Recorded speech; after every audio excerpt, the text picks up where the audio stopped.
Dari situ lama-kelamaan saya kan dewasa, saya kelas 5 SD, mama saya pindah dari tempat saya dilahirkan, dari Lampung pindah ke Jakarta. Terus itu posisi saya masih ada di Lampung. Saat itu saya masih sekolah biasa, dan kemudian berapa lama kemudian saya itu pindah rumah. Oke, saya pindah rumah ke rumah uak saya, jadi jatuhnya ke rumah uak saya di Lampung, karena saya masih belum menyelesaikan SD saya saat itu. Nah terus saat saya pindah rumah itu udah saya tinggal di rumah saudara saya di Lampung. Terus akhirnya saya lulus SD. Setelah saya lulus SD, saya kan mau masuk ke SMP negeri. Itu saya ada kesulitan untuk gimana, kayak untuk administrasinya itu gitu. Saya ada kesulitan karena saya nggak punya akte kelahiran. Pokoknya saya nggak punya akte kelahiran. Terus nama ayah saya itu jadi ada rancunya karena saya pokoknya intinya itu saya tuh nggak punya akte kelahiran untuk masuk SMP itu gitu. Jadi uak saya yang sakit-sakitan nganterin saya ke sana kemari, ngurusin gimana saya harus bisa sekolah. Saat itu mama saya nggak ada sama saya, itu mama saya ada di Jakarta saat itu. Mohon maaf, kenapa ibu pindah ke Jakarta, Mbak? Alasannya? Saya kurang tahu alasannya pastinya, cuman karena saat itu bilangnya mau ikut saudara, ikut kakaknya mama juga yang ada di Jakarta.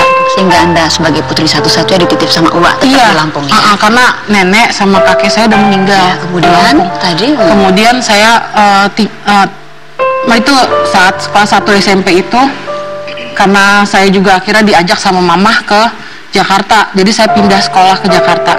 Saya sekolah di sini, saya ikut lagi uak saya yang lain. Sampai sekarang pun saya masih berhubungan sama uak itu, maksudnya masih jadi kayak orang tua saya sendiri gitu.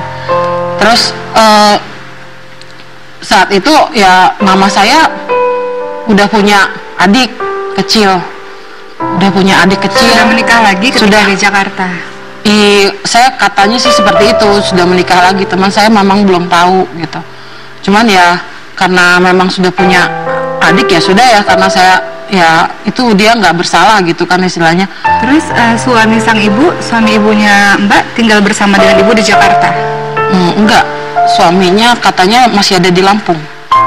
Suami masih ada. Jadi mama di Jakarta, suaminya di Lampung. Terus saya sementara tinggal dulu sama uak saya itu yang di situ juga di Tangerang.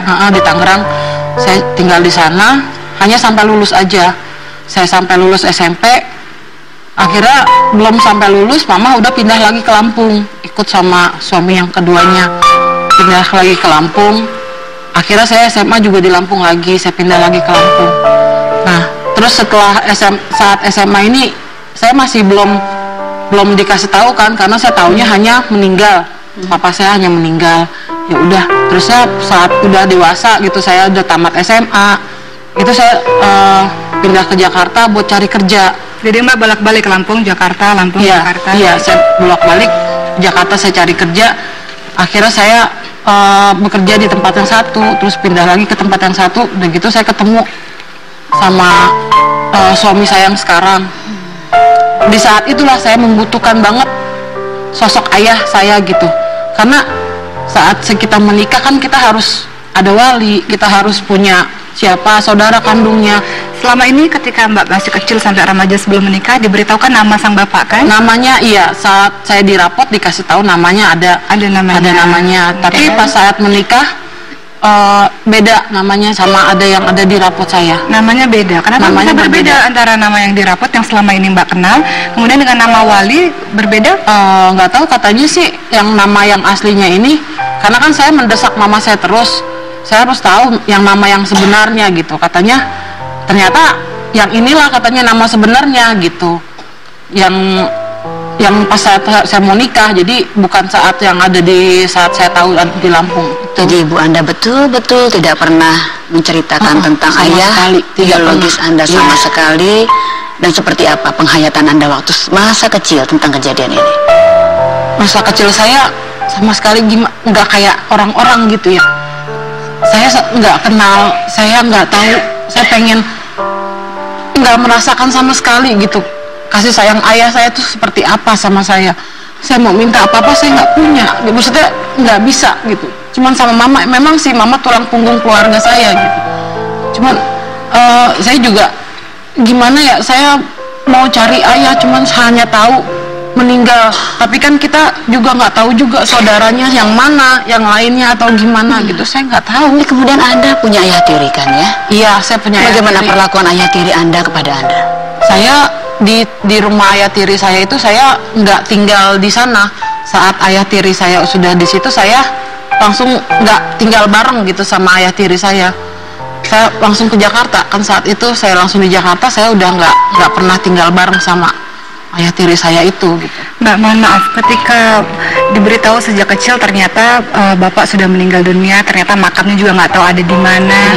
Pernah nggak dengar dari saudara itu ayah itu sebenarnya siapa, orang itu siapa? Apakah, mohon maaf, apakah dari hubungan pernikahan atau mohon maaf, apakah ada nggak selentingan-selentingan kabar seperti itu dari saudara-saudara? Saya saudara-saudara ya itu dia Mbak, jadinya saya itu tertutup sama sekali gitu. Jadi saudara itu juga nggak ada yang ngasih tahu saya, hanya bilangnya katanya memang sih itu dikasih tahu katanya dari luar pernikahan mungkin ya. Saya juga nggak tahu persisnya gitu. Ya gimana nya saya nggak tahu sebenarnya.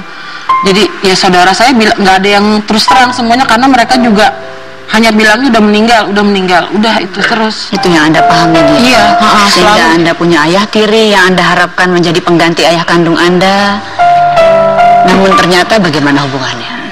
Iya, ayah tiri saya tuh nggak pernah ayah tiri saya baik, dia merawat saya gitu, dia menyekolahkan saya, dan saya juga kan punya adik 2, jadi ya maksud saya juga dirawat gitu sama ayah tiri saya. Perlakuannya sih baik ayah tiri saya kepada saya, cuman karena saya karena mungkin ayah tiri saya orang keturunan gitu, maksudnya orang Chinese, jadi sama saya tuh nggak nyambung gitu, gimana kayak beda dari batinnya beda gitu. Jadi saya lebih baik saya keluar dari rumah itu, saya hidup kerja, saya cari nafkah buat biaya hidup sendiri gitu. Baik, Mbak Mel boleh tahu nama ayah kandung dulu, namanya dipalsukan, kemudian nama ayah kandung siapa? Nama dulunya siapa, nama ayah kandungnya siapa? Nama ayah saya di rapot namanya Suharja.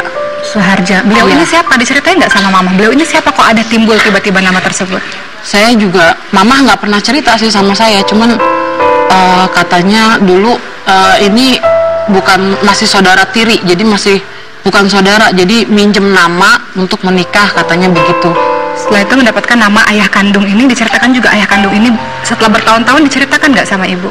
Mama. Pas saat saya mau nikah dikasih tahu namanya, saat itu hanya sebatas itu aja, dan Mama bilang katanya itu dia udah meninggal, katanya gitu. Cuman saya tanya lagi, kalau saya memang udah meninggal, kuburannya ada di mana gitu. Cuma katanya nggak tahu, malah jadinya saya dimarah-marahin sama Mama. Baik. Baik, nanti setelah ini kita lanjutkan lagi karena ceritanya pasti masih panjang ya Mbak Mel ya. Untuk sahabat perempuan jangan kemana-mana, kita kembali lagi sesaat lagi tetap dalam Curahan Hati Perempuan.